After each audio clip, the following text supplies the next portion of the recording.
Hey everyone, I'm starting today a fall garden series. I'm going to take you through what I'm going to grow and why, how and where I'm going to grow it, and then take you through the next few months to harvest.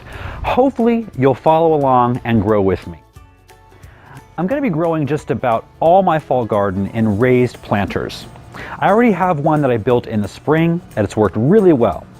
Over the next couple of weeks, I'm going to build another one, but it's going to be slightly modified, and I'll take you through that process when I do it. Because I don't have a couple thousand square foot garden, I want to make sure that the vegetables I grow are going to perform really well. Now, I could leave that up to chance, or I could spend a few years of trial and error, or I could just leave that up to the people who can do that best and do it for me. All America Selections is a nonprofit plant trialing organization here in North America.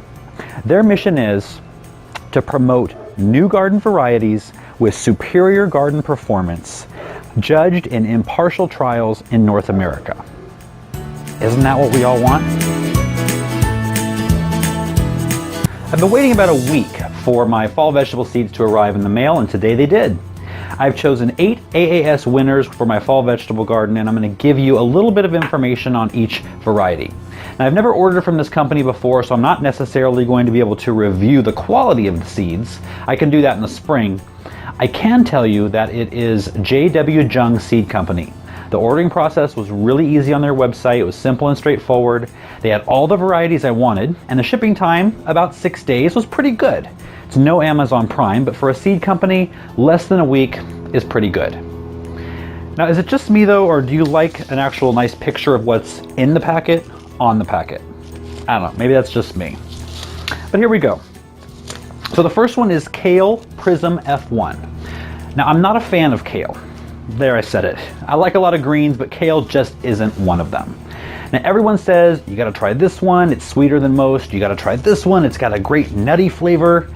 Nope. That being said, it is a superfood, right? So I will keep trying.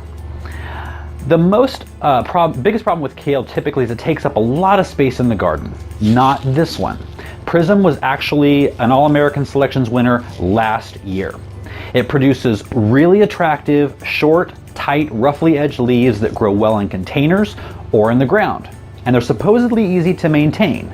And they promise that it's almost stemless, so there's a lot of leaf. It re-leaves continually to give you a supply throughout the season. Now for the taste. They say it's excellent. They did throw in the word nutty, so we'll see.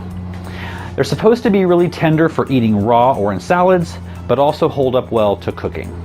I'm optimistic, and I'll let you know what I think. If you've eaten this variety before, comment and let me know your thoughts.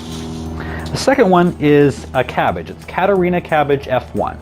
This one is also a 2016 winner. It's got a smaller head size, about 4 inches, and the compact shape makes it another great choice for containers or in the ground. The AAS judges noted that it matures up to 3 weeks earlier than other varieties, and once picked, it produces smaller heads off the side shoots. Keeps the harvest going so you can use it in soups, and in the winter and maybe come spring you can have some coleslaw. The taste is supposed to be sweeter than conventional cabbage, which would be great. The next one is a Pak Choi. It's Pak Hybrid F1. This is the first ever Pak Choi to become an AAS winner. Pak matures about 5 days earlier than other varieties. The leaves are really tender and the stalks are crisp and sweet. They make a great addition to stir fries. You can add it to soups and stews, or cook it on the grill with a little olive or avocado oil, some salt and pepper. They're also great raw. You can use the stalks like celery. So maybe dip them in peanut butter, almond butter, sunflower butter. They'd be great that way. In the garden, they are compact, upright, they have a dense growth habit, so you can fit a lot in a small area. And for that reason, they're great for containers. The next one is a cauliflower. It's Snow Crown. It's a classic, tried and true cauliflower variety, and it was given the AAS award way back in 1975. I grow this variety every year, and it's really consistent. It's one of my favorite cool season veggies because it's so versatile. My family and I are low carb eaters, and this doubles for rice, potatoes, and even flour in a few rare cases. So this one is a must. I'm going to be growing a lot of that. The broccoli is called Artwork F1. Artwork has become recently available to home gardeners. Its unique stem or baby broccoli was previously exclusively available in gourmet markets and upscale restaurants. But now, little people like us can partake. Artwork starts out as a regular crown broccoli, but after harvesting that first crown, tender, delicious side shoots continue to appear for a long time. It even withstands warm temperature, bolting better than the stem broccolis currently on the market. So this is a definite winner. Fennel F1. This is a 2017 AAS winner, and they called it first in class. Now, a fennel has never before won, so that's exciting. Now, fennel is really versatile. It has many uses. You can eat the bulb, and if you've never had roasted fennel, you don't know what you're missing. You can eat the leaves, not my favorite, but it's also a really favorite food of pollinators, especially swallowtail caterpillars. The AAS judges described Antares as a very uniform, pure white, beautiful plant with a much improved, almost sweet, licorice anise flavor as compared to other market varieties. It was also 7 to 10 days slower to bolt than comparison varieties, and many of the judges said they plan to plant this easy to grow fennel in their own gardens next year. Lettuce is called Sandy. It won the award back in 2015, and it was the first winning lettuce since 1985. It's an oak leaf variety. It's got a ton of sweet tasting, frilly, dark green leaves. It's not just pretty and delicious, it's also got fantastic disease resistance, especially to powdery mildew, and it's really slow to bolt. So you can use it as a cut and come again, or grow to full maturity for kind of a loose salad head. Even though it's slow to bolt, it does kind of hold off that bitter taste that a lot of lettuces get when it's late in the season. And it will work well in beds and containers. Peas. This is Patio Pride. Peas are my second favorite cool season crop.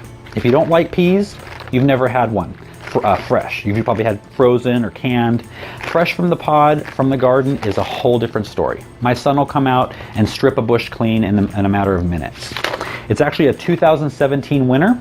It's a compact plant, which is great for containers. That's why it's called Patio Pride. Produces sweet uniform pods that are really tender when harvested early.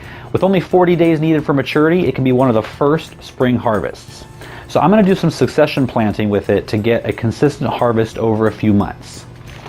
So those are the seeds I chose to grow this fall.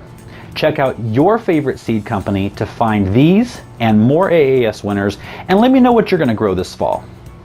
On the next video, I'm going to sow these seeds in trays and get them off to a good start before planting them out into the garden. Be sure to come back for that. Better yet, if you liked this video, please give us a thumbs up, hit subscribe for more videos, and I'll see you next time.